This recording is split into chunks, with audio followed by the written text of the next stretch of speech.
Welcome to this top 5 units video for the Grey Knights. We're also going to cover some honourable mentions as well, so we're going to cover a good number of the units here in this video.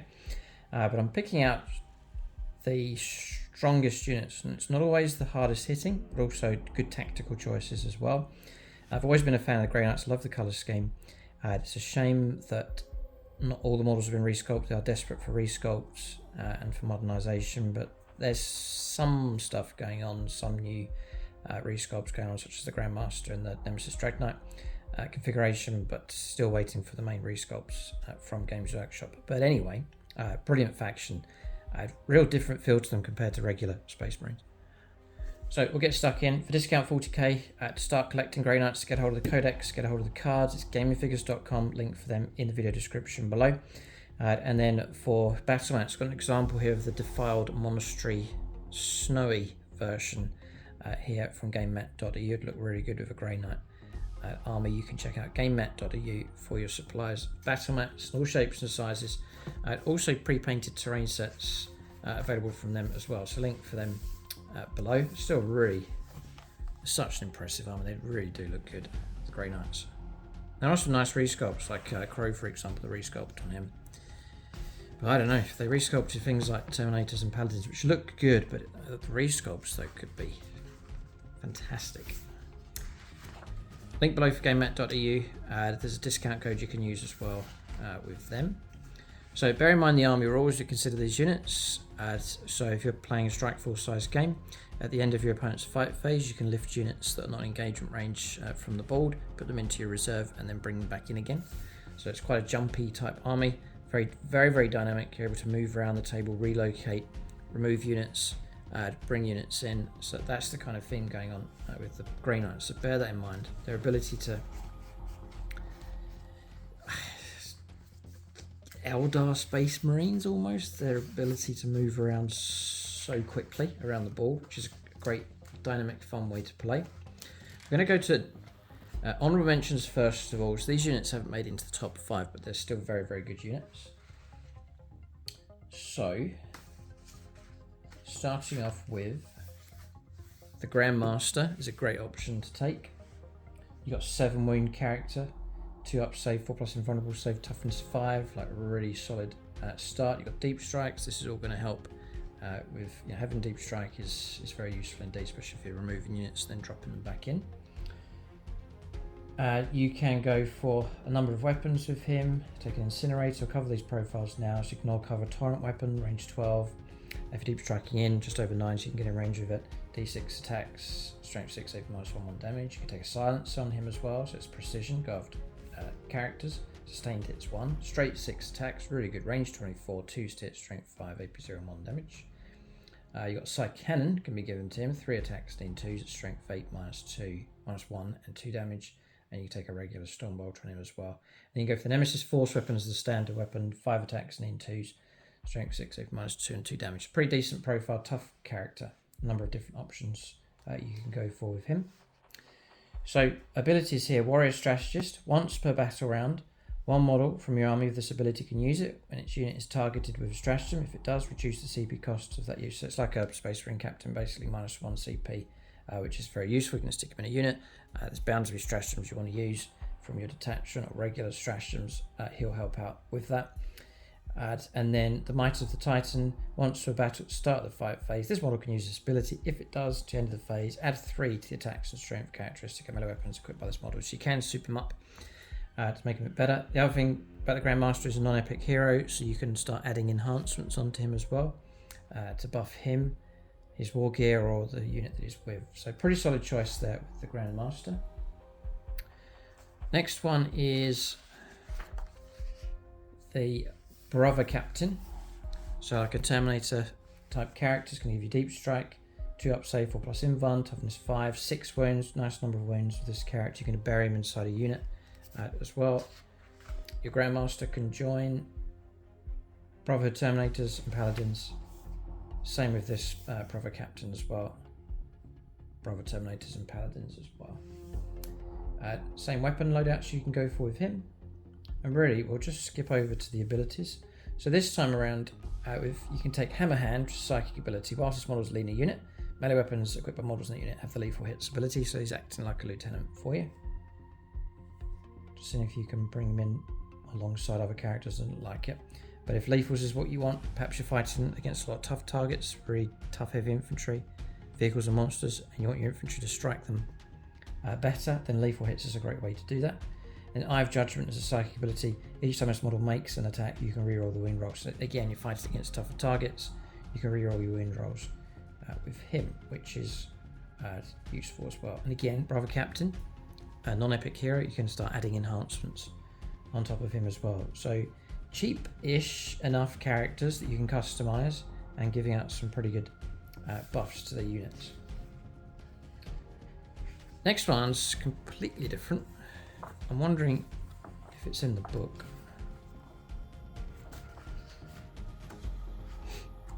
And that is a cheap transport. Yeah, it's the Razorback. It currently is 85 points. So what you're getting there is it's zippy enough, 12-inch move, toughness 9, 10 wounds, 3 up save, usual profile OC2. But you've got yourself a cheap transport that can move usually 6 models, 6 Grey Knight infantry, can't transport Terminators. But a nice way of protecting infantry, moving them around the board nice and quick. Can lay down a bit of firepower, you can give it the twin laser cannon, just the one shot, but you can reroll your wounds for twin linked. 3 stat strength, 12 AP -3 and D6 +1 damage.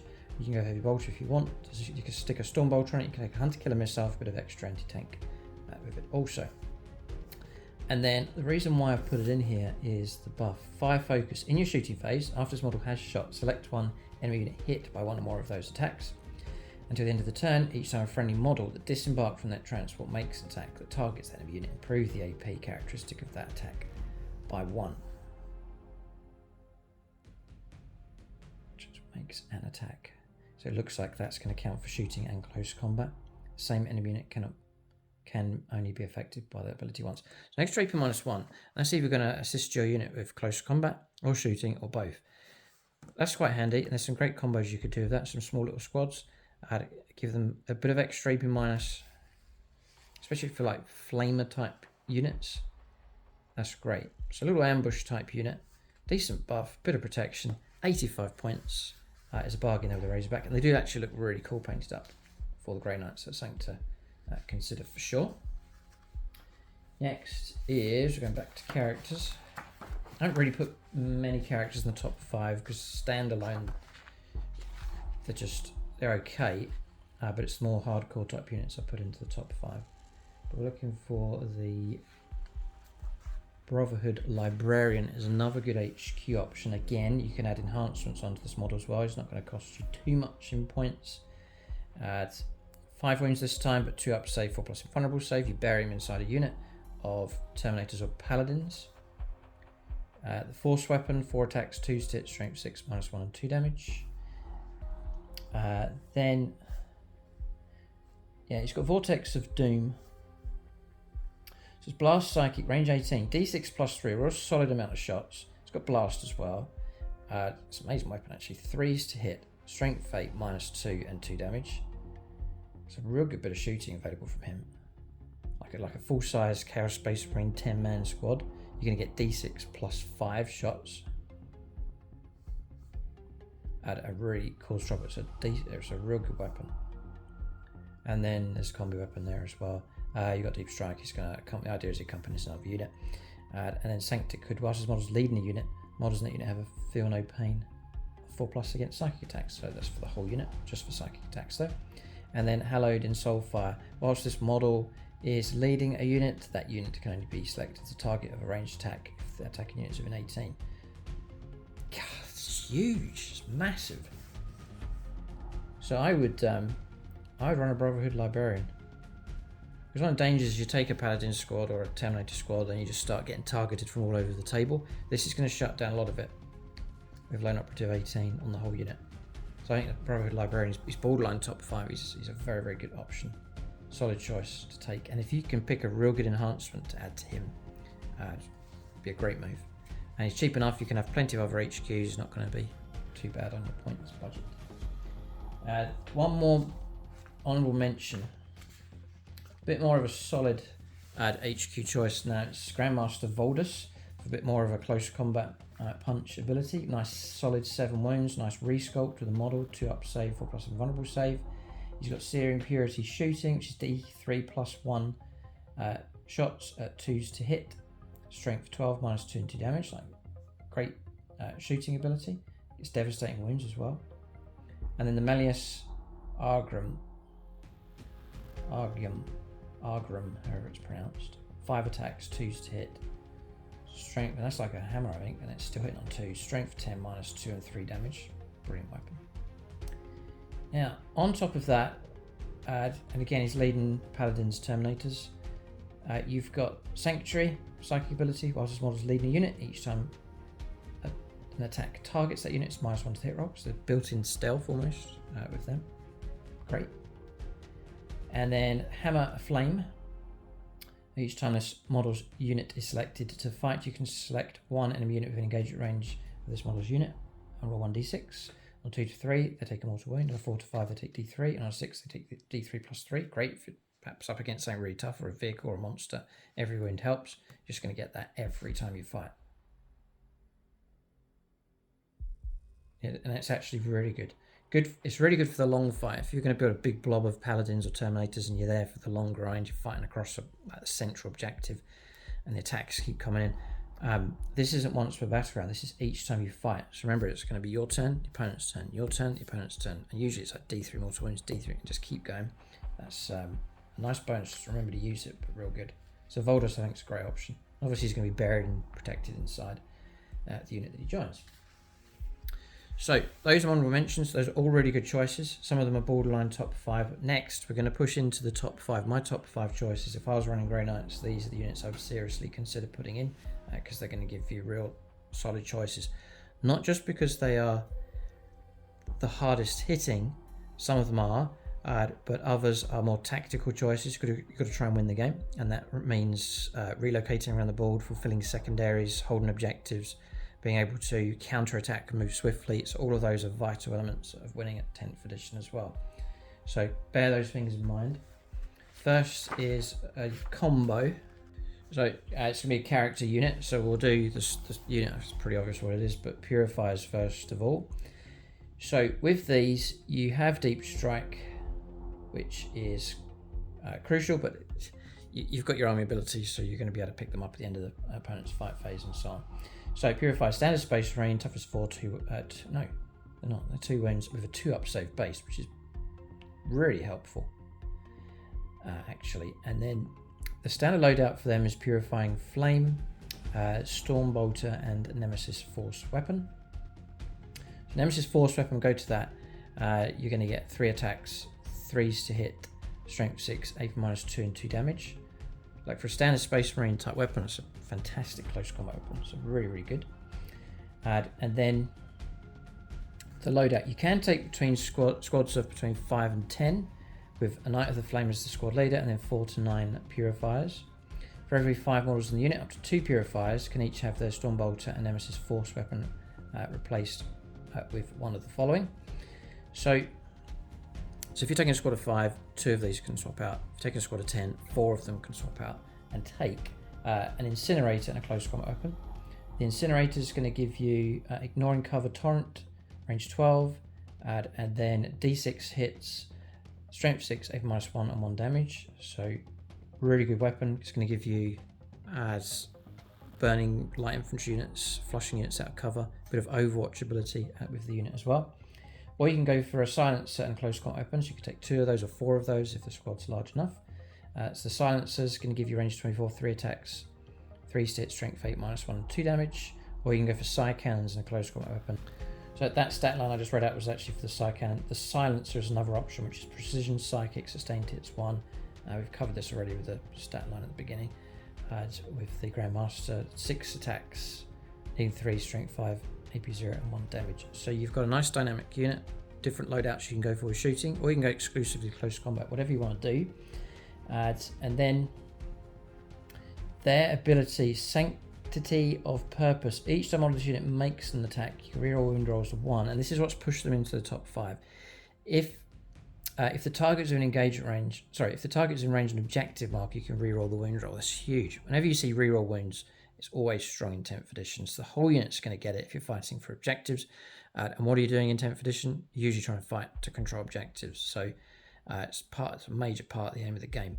So if you can dedicate the squad for a bit of decent shooting, but they're also built well for close combat, fight for objectives, you're going to get reroll 1s to wound as standard wherever you are. But if you're fighting for an objective, yeah, it makes an attack. So that's going to help you if you're shooting majorly, and also close combat. This unit's built to do both. So the idea is to use them in combo with Castellan Crow. He can go on his own, or he's only allowed to join a Purifier squad. So now you've got, not only are they a decent unit, they can now bodyguard Castellan Crow, they'll protect him. Crow's going to give you even more close combat. He's not too expensive in points, and the resculpt is fantastic. A really nice resculpt. Beautiful, beautiful model. It's like really nice. And so you've got 5 wounds, 2 up, save, 4+ invuln. You've got Purifying Flame ability, which is anti-infantry 2+, ignoring cover. Range 18. It's a psychic attack, 3 attacks, and in 2s. Strength 4 AP -2 and 1 damage. Storm Bolter, and then the Black Blade of Antia, however it's pronounced. It's built-in precision and dev wounds. 5 attacks and in 2, strength 6, -2 and 2 damage. And because he's part of the unit, he's going to partake in the unit's ability. So built-in reroll 1s to wound, or fighting for an objective. Reroll the wound roll. So you've got a really good unit, a decent character, and then his buffs. Champion of the Order of Purifiers. Whilst this model's leading the unit, add 1 to attacks characteristic of Purifying Flame weapons, equipped by models in that unit. Purifying Flame, which is your single shot. So you've got your single shot coming with the, if you're taking the usual combo, which is Purifying Flame, Storm Bolter, and Nemesis Force Weapon. I'd almost be tempted to take the unit without adding any kind of extra firepower. Try and max out on their core standard loadout. Purifying Flame, Storm Bolter, Nemesis Force Weapon. Although having said that, I think when you're placed with heavier weapons, you drop the Force Weapon and Storm Bolter, but you keep Purifying Flame, I believe. So no matter what loadout you go for, you'll still keep Purifying Flame. Because, yeah, and it's anti-infantry 2+, ignoring cover, psychic. So he will give you +1 attack. So you're going to double it basically because it's 1 attack each. So squad of 10, 20 attacks. And then Foresight. Each dice model makes an attack that targets a character unit. You can reroll the hit roll. So if you combine those two things together, if you're going to go against an enemy unit that's holding an objective, potentially looking at rerolling hit rolls and wound rolls. It's insanely powerful. So that's a great combo. I wouldn't say it's the main core hardest unit I would take. I'd go for Paladins, Terminators for that. But to have a supporting unit that can deliver decent firepower, decent in close combat, I would definitely go for that combination. So Crow and Purifiers, I would, if I could, run them pretty big and go for a squad of 10. I think that'd be a decent combo. So they're in at number 5. We'll then move on to another tactical choice, and that's strike squads. So standard Space Marine, good OC control on these. You've got deep strike with them. You've got Scout 6 as well, so you've got a bit of a move that you can do before the game gets going. The standard loadout for these is on Justicar or 49 Grey Knights. You can take squad of 5, squad of 10. They have Storm Bolters and Nemesis Force weapons. So your Nemesis Force weapon, we've covered that already. Really good close combat weapon, strength 6, -2, 2 damage. Real good weapon for infantry to carry. And then for every 5 models in the unit, 1 Grey Knight's Storm Bolter, Nemesis Force weapon can replace one of the following. So Incinerator, Silencer, and Psycannon. Close combat weapon. We've covered these already, so you can go for similar loadouts. But what you're getting here is like a cheaper type unit with the strike squad.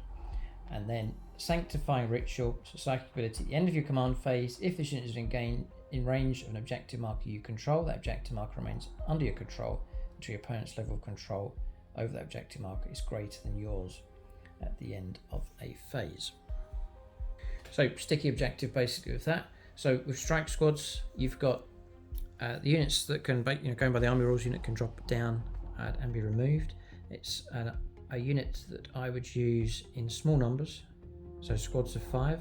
Wouldn't put characters with them, and just have them as uppy downy, so removing them from play, dropping them in, removing them from play, dropping them in, fulfill secondaries with them, put sticky on objectives, and just jump away or stay or jump away. Just have them as useful units. I would take 2 squads of 5 and have them as hard-working, secondary, sticky objective pursuing type units. And then, yeah, you can take a bit of firepower to load them out for a bit of firepower support, so they can land an objective, put sticky on it, put some firepower across against the opponent, and then remove them from play, and so on. So strike squad, good tactical choice on the board. So take your strike squads and for sticky objective. The next option is a similar choice, but different abilities. Yeah, and that's these. I'm a fan of these as well. It's interceptor squads. So again, I would go low in numbers on these. So squads of 5. You can take squads of 10. These, again, similar role to the strike squads is with these. You're going for maybe a unit that you can keep on the board because it can actually move around quick enough. And that's the main reason for taking these. Interceptor squads, they move 12. They do still keep deep strike as well, so you can remove them from the board, put them in reserve and bring them in. But they've also got the 12-inch move across the board, which is, again, very, very useful indeed. The loadout for these is Stormbolt Nemesis Force Weapon. Again, real good standard infantry type weapon. These units aren't going to cost you very much. And I just think if you've got core units on the board that are going to take the brunt of the firepower, hit hard in close combat, try and survive, be in the thick of the fighting, you want multiple smaller units to do the uppy downy work on the board, so dropping in, fulfilling secondaries, grabbing objectives, getting into the opponent's deployment zone, or bringing multiple units in together and then ambushing a target and taking them on, so they can hop around the board doing those kind of things whilst your main core units are busy fighting, and those are the units you've invested the points in. Again, 1 in 5 can take incinerators, silencers and side cannons. And then personal teleporters is their ability. In your shooting phase, after this unit has shot, if it's not within engaged range of one or more enemy units, it can make a normal move up to 6 inches. If it does, at the end of that turn, it's not eligible to declare a charge. So shoot and then maneuver with them. So that's another dynamic with these. And it works, it helps you in 2 ways. It helps you stretch further. So you could jump 12, shoot and then move again. So if you're trying to move somewhere else. Or you can jump and maneuver or stand where you are and then try and hide after you've shot. So it's a real strong rule, and if you get good at using it, you've got a unit that you can protect really well, can move very, very far across the board. Any weapons that are assault? No, because I wonder if you could fire your weapon as an assault weapon, and then so you can move advance and then still partake in the shooting phase option, because you've got to be able to shoot to use the personal teleporters, but still they're very, very quick. And again, I wouldn't put too much emphasis on them to do too much in the game, to contribute with a bit of firepower, a bit of support, but primarily to hop around the board, fulfill secondaries, and then if needed, multiple units to ambush targets, no problem. But again, I would be tempted to run 2 squads of those. And again, not going to cost you too much.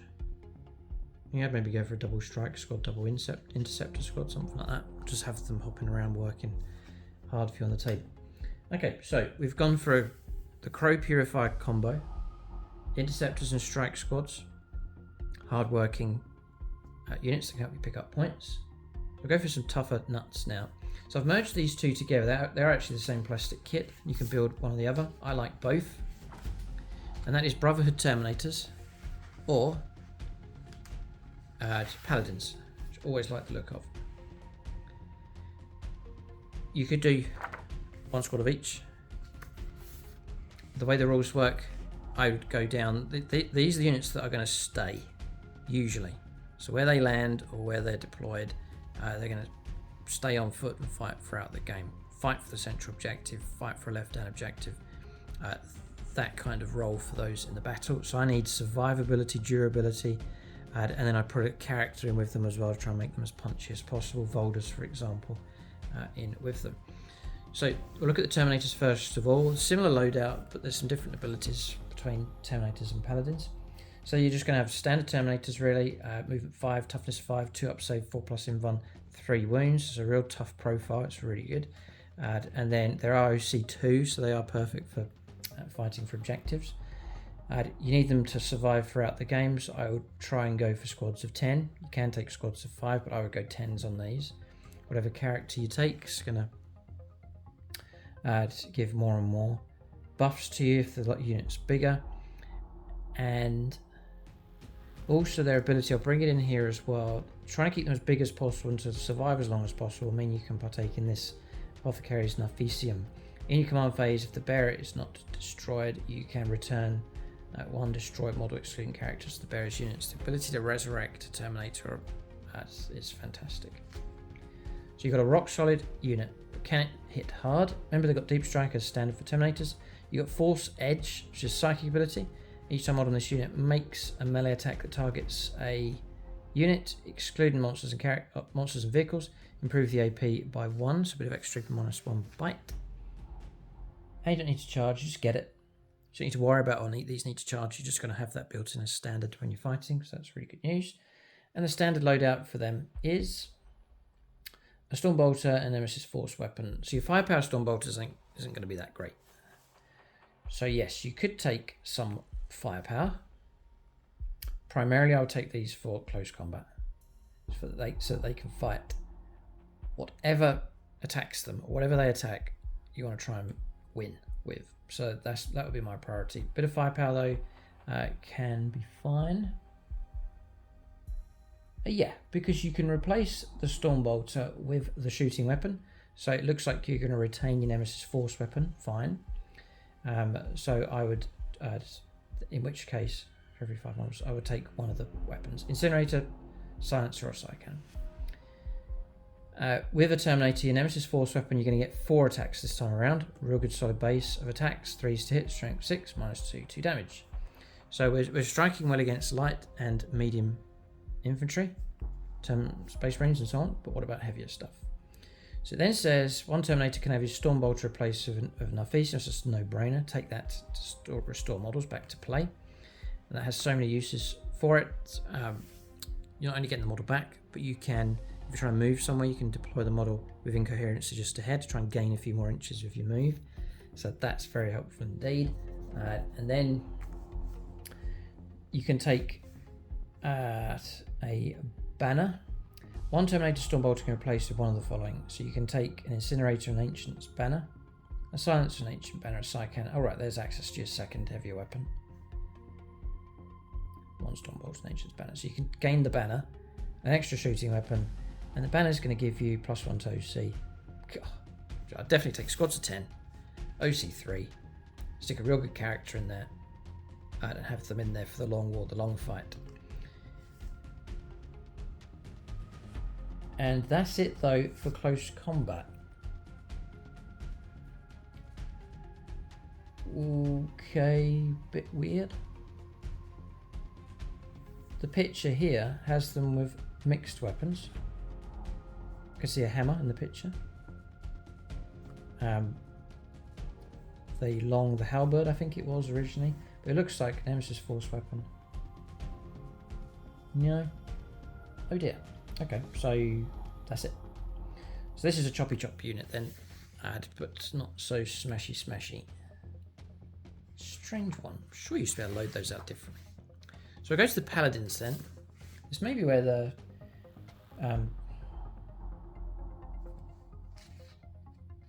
no. I wasn't expecting that. Bit of a hit here going on. Paladins. Yeah, your close combat weapon again. It's Nemesis Force weapon. That's it. Whatever it is. Strangest thing. Okay. Yeah, let us know what you think on that one, Grey Knight players. That's a shame you've lost the ability to take your collect 2 hammers, for example, and some halberds, different options. But it's all on type of weapon. It's still a really good weapon. If you go for paladins, you're going to get less on the OC control.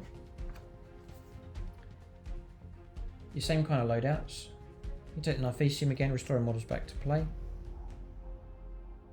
You can still take the 2 weapons if you're going for the banner as well. And then for these guys, attuned onslaught. So each time a unit makes a charge move, at the end of the turn, add 1 to damage characteristic of melee weapons equipped by paladin squad models in this unit. So you can go up to damage 3 with your weapons. So these, I would be looking for anything, any kind of stratagem, detachment ability, character being added in that can grant them anything to help them with wounding. So +1 to the wound roll, reroll wounds. Any of those kind of abilities would be quite crucial for either of these 2 squads. Yes, you've got very solid builds. Close combat weapons is good, but there is a bit of a lack of variety with that. You can give them decent firepower. You can restore models back to play. They are definitely backbone type units. You can't just use multiple smaller Space Marine standard type units such as strike teams and purifiers. You need something with a bit of backbone that's just going to have to sit there and take it. And paladins and terminators, I think, is your option. There's a lot of good stuff going on with those. But check through the characters and search for the best way to buff them, make them better. And I would certainly go for squads of 10, like a squad of each, with a decent character in each. You've got yourself 2 solid type units, and each one can go after one of the no man's land objectives. Is the idea. So that's our top 5. We've got 1 left to go. We've got Crow plus Purifiers combo at number 5.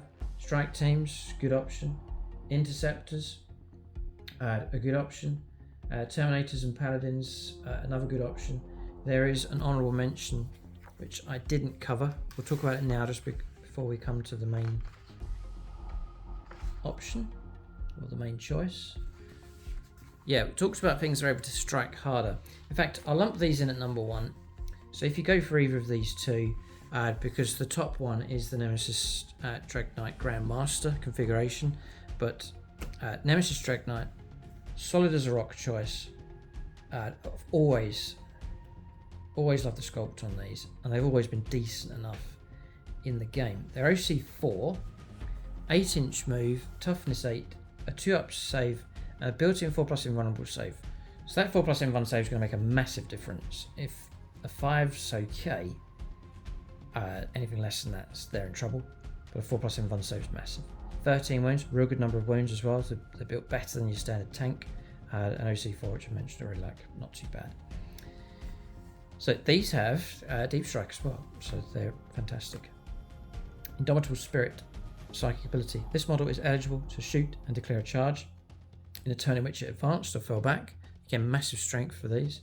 So you increase your speed and stretch with them, and also your ability to fall back and then charge in to fight first. Brilliant. So they're an absolutely solid choice. They are -1 to hit rolls when they get to 1 to 4 wounds left. And the configuration is, they just come with Dread Fists, and you build up from that. Dread Fists is, if you go for all shooter, you get a bit of close combat, 6 attacks, need 2s, strength 6, -1 damage. It's pitiful. So you at least want to go for some kind of close combat weapon, and then some kind of firepower is usually the popular way. So if you go for the Demon Hammer, psychic ability, psychic weapon, 5 attacks, need 3, strength 14, -3 d6 +1 damage, great. Or you can go for the Great Sword, which would give you strength 5 attacks, need 2, strength 10, -2 and d6 damage. Or you can sweep with it, doubling the attacks to 10, still need 2 to hit, strength 5, -1 and 1 damage. And then for shooting, you can go for you can equip with up to 2. So you could go for a shooty option. Perhaps you could try and hold a home objective, for example. You can go for a Gatling Silencer, a Heavy Incinerator, or a Heavy Side Cannon. So the Gatling Silencer is going to be sustained hits 1, 12 attacks, range 24, 3s to hit, strength 6, -0 and 1 damage. Not too scary, really. And then Heavy Incinerator, range 18, so good stretch. You've got Torrent, ignoring cover, 2d6 auto hits, strength 6, -1, 1 damage. Or the Heavy Side Cannon is going to give you range 24, ignoring cover, which is great. 6 attacks, need 3, strength 10, -2 and 3 damage. but you've got brilliant durability. It's quick enough, very dynamic, fullback shoot and charge. Can fight well enough in close combat, and these are in it partly for the grind. I wouldn't stick them out on their own, they'll get gunned down, but to have them manoeuvring carefully around terrain and to support your infantry units. So I would have, like, if I took 10 Terminators, I would try and have a Drag Knight to back them up. Great combo. Just something a bit heavier to assist. The other sneaky thing with these is they are vehicles, and you could go for a bit of tank shock with them to try and slap some mortal wounds on a target. So Drag Knights are great. If we go to the Grandmaster and just take a look at him, I think this is the resculpt as well. Not that it's too far off the original, really, it's not much difference. The Grandmaster then in Nemesis Drag Knight, you're going to pay for this one. It's going to be expensive enough in points. It's going to be Deep Strike. You're going to get, again, still 13 wounds, still OC 4. Stat line is the same. I wonder if you can get fullback shoot and charge. No. So this guy's more for the long grind, and definitely there to assist, like to help you fight for the central objective, for example. To have him hang around and survive. You can take a Frag Storm Grenade Launcher. You can take the Gatling weapons. The profiles are all the same. Or you can take the Sublimator. It's a melter weapon. Now, melter 4, twin linked for your your wounds. Range 18, so you get within 9. It's going to be D6 plus 4 damage. Just the 2 attacks need 3s, bit swingy, and then strength 9 minus 4 and D6 damage. You could go for that option if you want to. And then in close combat, it's all the same. Yeah, the Demon Hammer's the same. Still needs 3s to hit. I'm surprised it didn't improve that profile. You can go for the Nemesis Flail though. Strength 10 attacks need 2s, strength 5 minus 1, 2 damage. You got the Great Sword, which I think the profile's all the same. Or you got the Nemesis Mace, which is anti-character 2+, precision psychic, crazy. 5 attacks need 2s, strength 6 minus 3 and 3 damage. So you can smash characters out of units, quite cool. So yeah, so you can, again, you can go shooty or close combat, whichever you want to do. I'd go close combat, and some shooty. Incinerators are quite good. So then his abilities. So Surge of Wrath. Each time this model makes a melee attack that targets a monster or vehicle, you can reroll the hit roll, you can reroll the wound roll, and you can reroll the reroll the damage roll. Right, so there you go. He's in it for the long grind, and he can take on vehicles and monsters. So mega anti-vehicle, anti-monster. Take a Grandmaster. Then you've got Warrior Strategist. Once per battle round, one model from your army with this ability can use it when its unit is targeted with a stratagem. If it does, reduce the CP cost by 1. So he's going to act like a Space Marine Captain, -1 CP. Do you know what? He's not a... how interesting. Yeah, he's not an epic hero. So I think you can add enhancements to him as well. So you really could customize him a little bit as well, depending on what detachment and which enhancement you choose. Bear that in mind for the Grandmaster also. He would be useful. I wouldn't want to lose him on turn 1 and turn 2. So he's a unit to use carefully, and then to really kick in using him later on. So what I mean by that is, don't stick him out to head the charge on turn 1, turn 2, and the opponent just turns on him because he's your top model, and then he gets gunned down. It'd be stupid to do that. But to have him, try and keep him out of trouble or off the board even, and then bring him in. But you do need him. I would say turn 3, 4, 5 is going to be crucial. Fighting for whatever objective it is, and then he can take on the tougher targets and do well enough against them. And again, a great support type unit for Terminators and Paladins. So that's my top 5 options for the Grey Knights. Looks like they've taken a few hits. They're the way you can load out some of the units, like the Paladins and Terminators, which is a shame. You can compensate for it for sure. My top 5 then is the Chrome Purifiers, great combo. Then for dynamic maneuverability around the board, which is really good. You might not be the hardest hitting army on the table, but if you can hop and skip around the table and just reap loads of points, primaries and secondaries, you can win the game. So I do that with Inceptors and Strike Squads. Then you are going to need some backbone. in for the long fight, and so I'd max out and take large units of paladins and terminators. That's at number 2, and then load them out with different characters as well. And then your Nemesis Dread Knight Grandmaster option is at number 1. Brilliant unit, like solid build, deadly in close combat, especially against the right targets. So I would take one of those, but I'd use it carefully. I wouldn't throw him away on turn 1, turn 2, but try and bring him in at just the right time, mid game, and then fight real strongly on the board with him. That's my top 5. Let us know what you think in the comment section below. Is there any units that I've missed, ones that I haven't even mentioned that should be in the top 5 or in the honorable mentions? Let us know what you think in the comment section below. And then for discount 40k to get a hold of this book, data cards, start collecting, it's gamingfigures.com. Check them out, link below. And then we're using one of the battle mats here from gamemat.eu, link for them below as well. There's 11% discount code that you can use across the store. There's also, they've got a brand new website and they're celebrating that, so it's an extra 5% off available if your order comes to £300. And they are shipping worldwide, so do check them out. Link for them below as well. So keep a lookout for more videos on the channel. Thanks for watching. Tune in next time.